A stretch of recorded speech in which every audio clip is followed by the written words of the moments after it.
Assalamualaikum warahmatullahi wabarakatuh. Selamat pagi Serbeni. Kami dari kelompok Pudipis dan pada kesempatan kali ini kami akan mempresentasikan competitive review pada mata kuliah Brand Communication and Activation. Pertama-tama izinkan saya memperkenalkan diri dan juga anggota saya terlebih dahulu. Saya Oktadilia, lalu ada Siti Hotima dan juga Syifa Audistiani.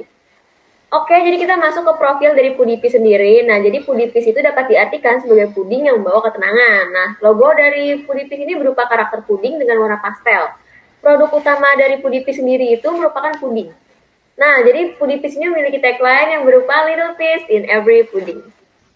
Oke, selanjutnya ada objektif dari Pudipis. Pudipis ingin menjadi brand puding rumahan yang paling pilihan utama banyak orang dalam 5 tahun ke depan. Pudipis ingin dikenal bukan karena rasa yang enak doang, tapi juga karena mampu menghadirkan kedamaian. Nah, ini produk atau fitur dari Pudipis ini. Pudipis itu puding yang lembut dan creamy dengan rasa manis yang pas, dikemas rapi dan estetik, cocok dijadiin hadiah, tersedia dalam berbagai rasa dari coklat, taro, dan mangga, dan kalian bisa pesan Pudipis yang bakal ada di Bizfest 2026 melalui Blok M atau lewat WhatsApp dan Instagram. Selanjutnya adalah analisis SWOT dari Pudipis. Strengths-nya Pudipis memiliki rasa dan tampilan yang unik, bentuk visualnya, brandingnya yang menyenangkan, kemasannya yang praktis. Weakness-nya itu merek Pudipis ini baru, jadi pengakuan di pasarnya masih terbatas, distribusinya juga belum di semua daerah.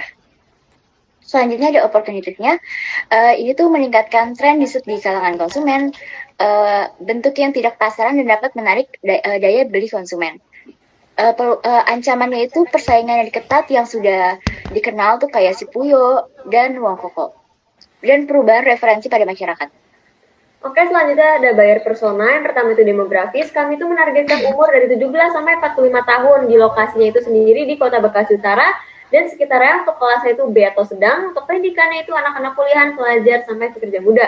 Untuk psikografis dan behavior-nya itu values-nya sendiri itu yang orang-orang menyukai untuk mengekspresikan dirinya atau menyukai hal-hal yang estetika. Untuk motivation-nya itu untuk orang-orang yang ingin tampil estetik dan juga ingin dinotis. Terus untuk interest-nya itu orang-orang yang menyukai hal unik dan juga estetik. Lalu juga ada pain points-nya itu seperti orang-orang yang nggak bisa bikin puding, yang nggak punya waktu untuk bikin puding, yang susah banget untuk nyari puding lucu, terus juga bosan sama bentuk dessert yang itu aja. Untuk hobi dan minatnya itu untuk orang-orang yang suka membagikan foto di sosial medianya, terus juga menyukai makanan dessert yang manis, terus juga suka sesuatu yang bikin moodnya itu naik. Oke, media platform yang digunakan itu ada Instagram, TikTok, dan Facebook. Jadi brand essence dari Pudipis ini, Pudipis hadir untuk membawa perasaan bahagia, hangat, dan menenangkan bagi siapapun yang menikmatinya. Pudipis juga membuat orang merasa gemas, tenang, dan senang. Tampilan visualnya langsung menarik perhatian dan membuat siapapun tersenyum pas pertama kali melihatnya.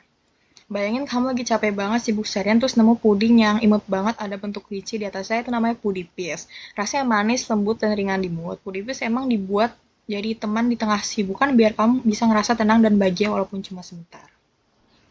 Selanjutnya kita bahas dari mantra dari Pudipis. Emotional modifier dari Pudipis itu, Pudipis ingin membuat seseorang merasa tenang bahagia saat menikmati produk Pudipis. Descriptive modifiernya, Pudipis sebagai dessert yang lezat, manis, dan menyenangkan untuk dinikmati. Brand functionnya itu memberikan pengalaman untuk menikmati dessert yang menyenangkan sekaligus menenangkan bagi konsumen. Nah, di sini tuh ada brand mantra perbandingan dari Pudipis, Puyo, dan Wong Koko. Emotional modifier dari Pudipis yaitu comforting, Puyo yaitu careful, Wong Koko yaitu fresh dan joyful. Deskriptif dari modifier dari Pudipis yaitu sweet, soft, dan cute, Puyo itu silky, unique, kreatif. Wong Koko itu healthy, natural, convenient. Brand function dari Pudipis itu enjoyment, Puyo itu moments of happiness, Wong Koko itu healthy snacking. Oke, kita masuk ke kompetitor kita yang pertama, yaitu Puyo. Nah, ini merupakan brand brief dari Puyo yang akan dilanjutkan oleh Syifa. Oke, profil dari Puyo ini, Puyo itu merupakan brand F&B asal Indonesia yang berasal dari kakak beradik. Itu mereka awalnya iseng-iseng, terus terbuatlah Silky Dessert dan Silky Drinks. Nama Puyo diambil dari panggilan sepupu sang pendiri karena terdengar lembut dan lucu. Logo dan identitas visual Puyo itu untuk mencerminkan kesan ringan, menyenangkan, dan penuh kehangatan. Berikut tagline dari Puyo itu delivering happiness one cup of silky dessert and silky drink at a time. Oke, jadi objektif Puyo itu memiliki visi untuk menjadi brand Indonesia yang diakui nih oleh di dunia. khususnya itu dalam menyediakan silky pudding. Selanjutnya itu ada produk atau feature-nya. Jadi silky puddingnya itu merupakan puding khas Puyo yang terkenal dengan teksturnya yang silky. Lalu juga Puyo memiliki banyak sekali varian rasa, dimulai dari mangga, regal, coklat, hingga Oreo. Nah, untuk packagingnya sendiri itu, Puyo itu memiliki packaging yang sangat simpel, tapi tetap membuat Puyo itu terlihat istimewa. Terus juga kalian bisa memesan Puyo sendiri itu di outlet, aplikasi, ataupun di e-commerce. Analisis dari Puyo, SWOT dari Puyo. Selanjutnya itu rasanya yang unik, kemasannya menarik, dan brandingnya yang kuat. Weakness-nya itu harganya cukup di atas premium, dan juga keterbatasan distribusi. Opportunities-nya itu tren makanan manis dan pengembangan produk baru. Ancamannya itu persaingan dari produk lain yang baru merintis dan perubahan referensi pada konsumen. Oke, ini ada brand S dari Puyo. Ini Puyo hadir supaya kita merasa gembira, merasakan rasa kesenangan dan kehangatan. Dan Puyo juga bisa merasakan rasa ceria, seru, dan bisa menikmati momen bersama teman atau keluarga. Keunikannya itu teksturnya lembut, varian rasanya bermacam-macam, dan tampilan menarik dan mudah ditemukan di mana aja. Puyo memposisikan dirinya sebagai pelopor silky dessert di Indonesia dan menjadi pilihan utama banyak orang. Kalau consumer insight dari Puyo ini, Puyo udah tahu kalau konsumen zaman sekarang itu suka dessert yang praktis dan teksturnya beda dan mudah ditemukan di mana aja. Tone of voice dari Puyo ini gaya komunikasinya lembut, hangat, segar, dan gaya anak muda banget. Oke, kita lanjut ke objektif of Puyo. Jadi Puyo ini fokus untuk meningkatkan brand awareness, dan juga Puyo itu ingin pelanggannya tahu bahwa Puyo itu bukan cuma sekedar riset, tapi a little happiness moment yang bisa dinikmati setiap hari. Nah, untuk brand promise-nya Puyo itu menjanjikan produknya itu akan tetap soft, sweet, and makes you smile.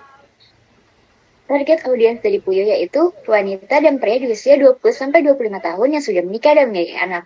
Lalu anak remaja juga sebagai target audiens dari Puyo. Key message dari Puyo itu merupakan delivering happiness, one cup of silky dessert and silky dream at a time, yang menegaskan pengalaman menarik dan juga menyenangkan dari Puyo.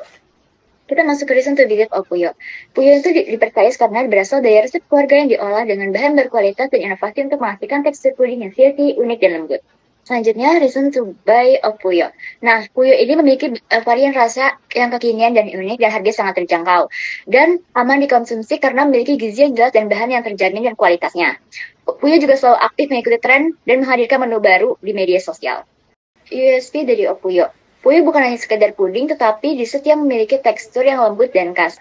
Yang tidak membuat mual, Puyo juga membangun cita sebagai dessert yang membawa kebahagiaan dan ketenangan dan cocok dinikmati di momen santai.